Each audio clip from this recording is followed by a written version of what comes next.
Infelizmente, velho, quem causa isso tudo, que é uma responsabilidade que talvez você tenha que assumir, são os homens brancos privilegiados, velho. Somos nós. Que vai atrás, que bate, que maltrata muita gente, que impõe muita coisa. Então é um lugar que a gente precisa ouvir e a gente precisa aprender. Então eu sei que é difícil pra você, não é ser comparado. Tá me doendo muito em meu vivo no meio artístico, cara. Eu respeito muito cada coração existente nessa terra. E é um momento sim de entender a dor de todo mundo.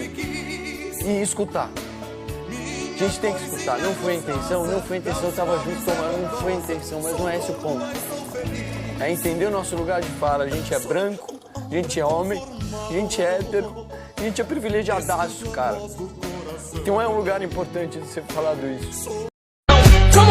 Come on your lips, fuck that, come on your lips, and come on your tits and get ready. Cause this shit's about to get heavy, I just settled all my lawsuits, fuck